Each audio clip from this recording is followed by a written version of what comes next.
So hello and welcome to this lecture on theory of computation. Today we will be discussing problem solutions on the GATE 2023 paper, the questions that were asked in TOC.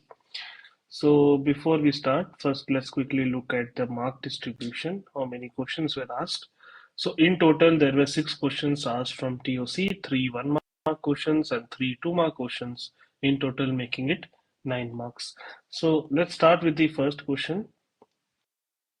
You are given this deterministic finite automata as shown below. The DFA runs on the alphabet 0, 1 and has the set of states S, P, Q, R, with S being the start state and P being the only final state. Which one of the following regular expressions correctly describes a language accepted by A? So the first thing that you will have to find out whenever solving these type of questions is, the first step is to find the minimum string that will be accepted. Minimum string accepted. So which is the smallest string that is accepted in this language by the DFA? If you look, it is 1, right? It is 1. Now, will you accept a string like 0? No. When you will go into something called the dead state, right? So now see two things here. Look at the options. See which will give you 1. Option A will give you 1. Option C will give you 1. Option D will give you 1. But option B will not give you 1. Right? Option B can give you only 0 also, which is not accepted by the DFA.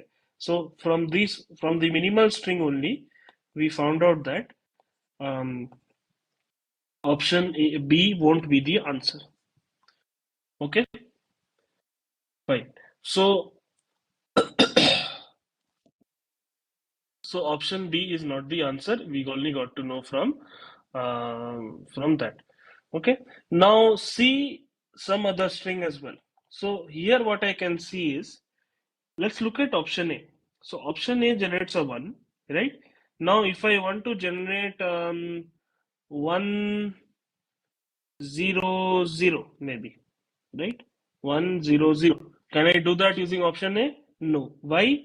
Because see, 1 0 0 is accepted by the DFA, right? That is there. But can you generate? You will generate 1, right? You might think of generating so if you make this as 1, right, then 1 1 should definitely come, right? There's no choice here. So you can't just generate 1 0 0, right? So that's why option A is also gone, right? Option A is also gone. Okay. Now look at option D. Option D, if you look the same string 1 0 0, right, you won't be able to generate using option D. But if you see carefully, you can easily generate that using option C. You will generate 1 and then this will be 2. So 0 plus 1 1, 0 plus 1 1, you take the 0, you take the 0, you generate 1 0 0. That is also accepted by the finite automaton. So C will be the correct answer. Okay, which is you just have to find out strings. From experience only it will come. Okay, you'll have to find some strings that you think will be potential victims and whether the regular expressions can generate those strings. If they can't, then you can rule out that it is wrong. Okay. Okay.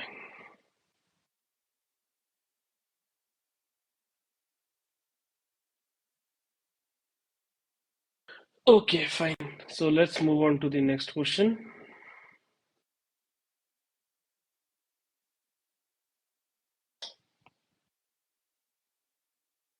Consider the following definition of a lexical token ID for an identifier in a programming language using extended regular expressions. So a letter is nothing but capital A to Z or small a to Z, digit is 0 to 9, and ID denotes letter followed by letter plus digit star, right? So letter, this is the same way as writing it as A or B or C or dot dot dot Z or A or B or C dot dot dot till small z. This is the same thing as writing 0 or 1 or 2 or dot dot dot till 9, right? And IT is letter followed by letter plus digit. That is a common syntax that is being used, right? So, which of the following non-deterministic finite state automata with epsilon transition accepts a set of valid identifier? So now you can see from this from this grammar, epsilon or empty string will not be an identifier, because an identifier must contain at least a letter, and letter must contain at least a single alphabet from either capital A to Z or small a to Z. So it can never generate, can never accept epsilon. So the first thing that you will have to look at all the DFAs and find out if anyone is accepting epsilon. You will see that option A here is actually accepting epsilon, right? It is accepting epsilon. So which is wrong. Okay. Now look at option B. Option B has rectified that mistake. So epsilon is no more accepted. If you see a letter only, then you are going here, right? But here is a problem. If I have a letter followed by a digit followed by a letter, what happens? So I have a letter, I went here. I have a digit, so I went here and looped around, right? So I have a letter now and I don't know where to go, right? From here, I don't have any space to go anywhere. So this is not accepted by this finite root, but it is accepted by the grammar option, right? Now look at option D, right? Option D says if I have a letter followed by a letter, that is not accepted, right? If I have a letter followed by a letter, I land up here, which is non-final state. That is not accepted. So D is also gone. If you look carefully, option C will be the right answer. Okay. Okay. Fine. So moving on.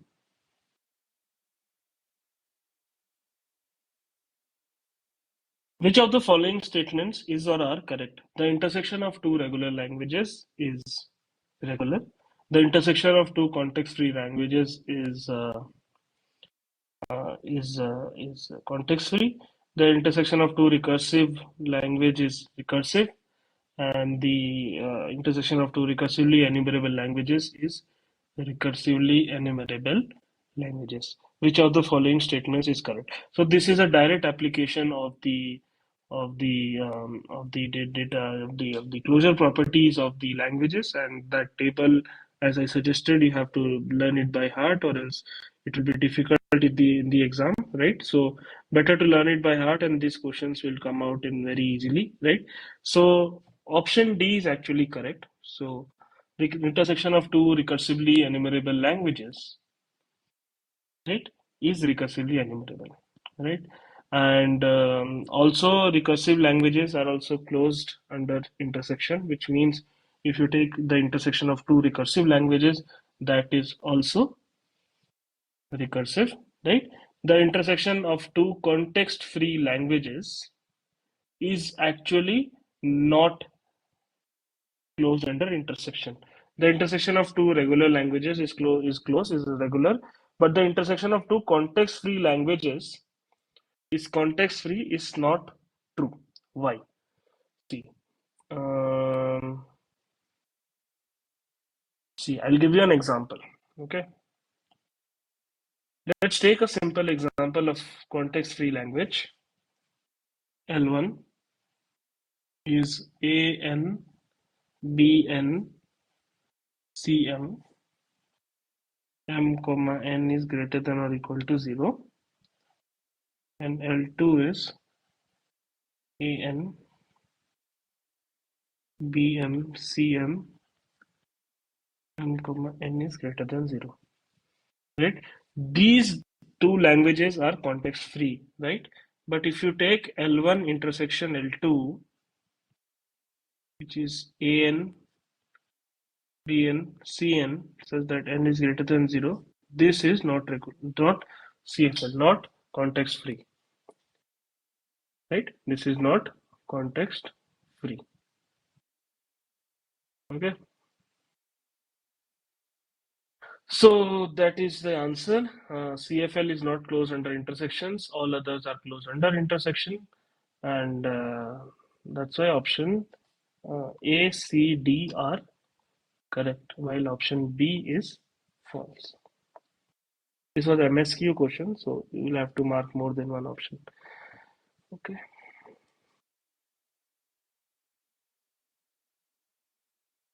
Okay.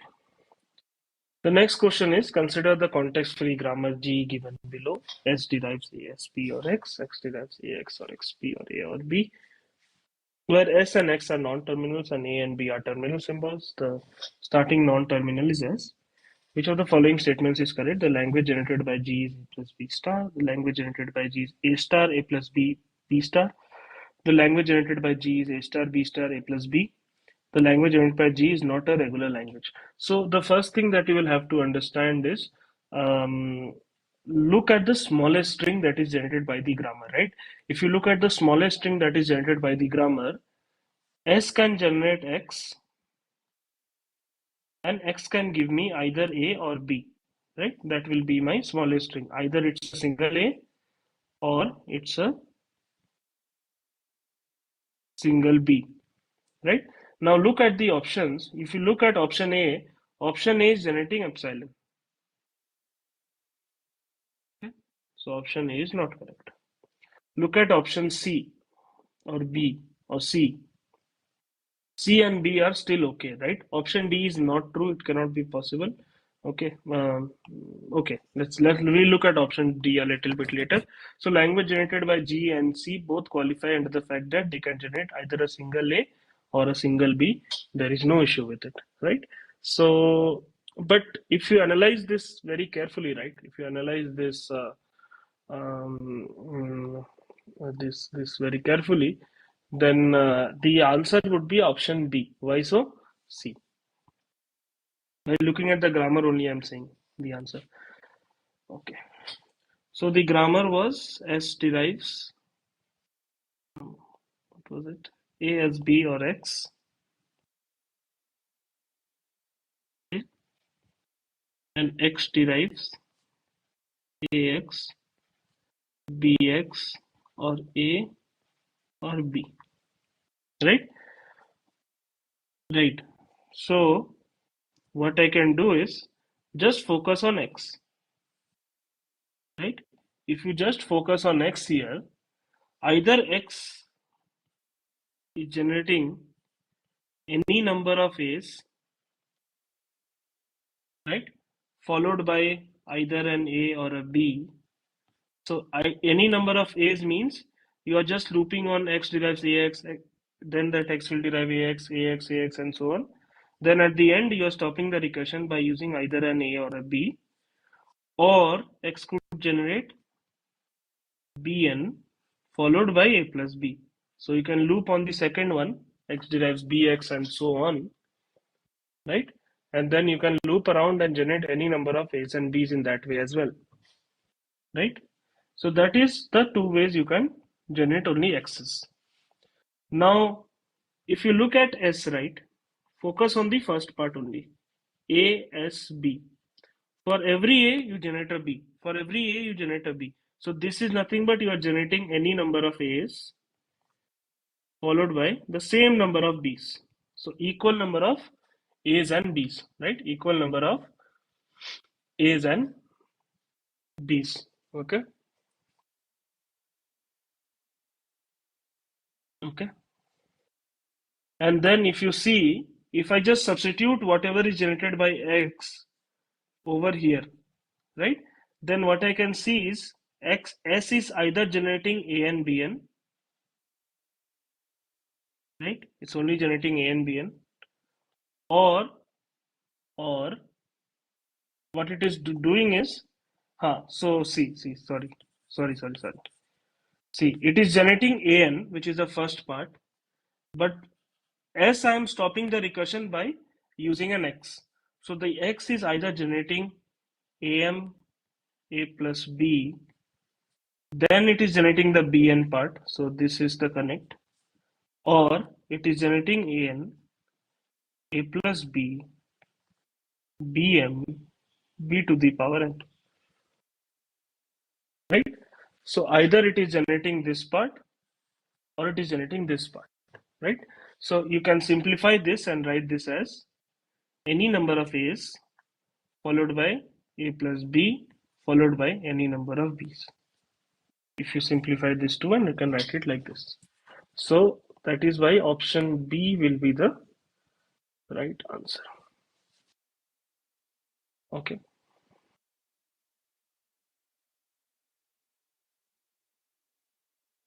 Okay, fine.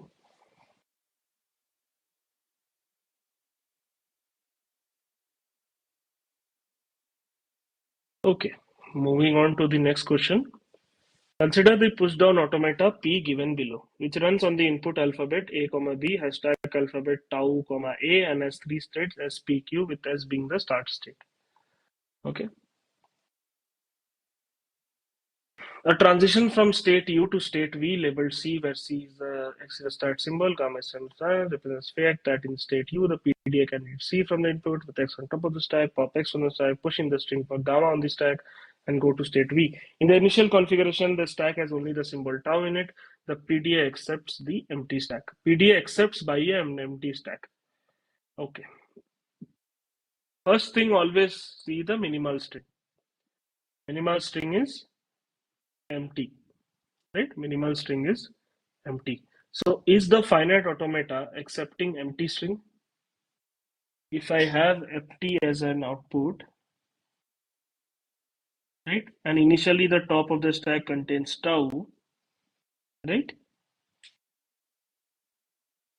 From S on empty, if top of the stack is A, but here the top of the stack is tau, right? So this is not accepting the empty string. Okay, this is not accepting the empty string. Now look at the options. Now look at the options. Okay. If you look at the options, right, empty string should not be accepted. Look at option B.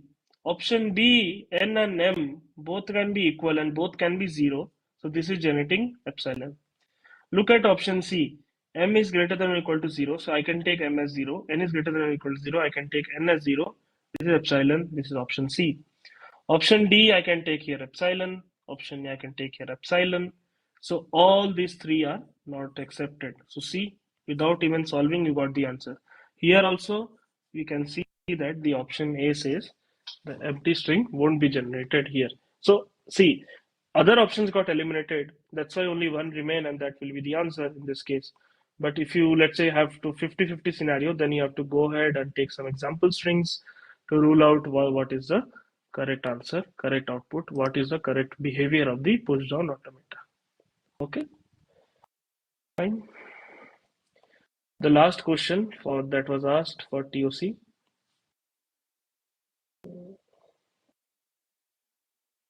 Yeah.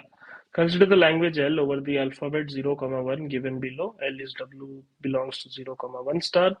W does not contain three or more consecutive ones. The minimum number of states in a deterministic finite automata DFA for L is what? So,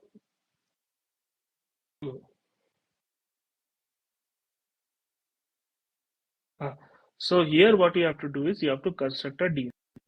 But the thing is how to construct a DFA. See, if written does not contain three or more consecutive months.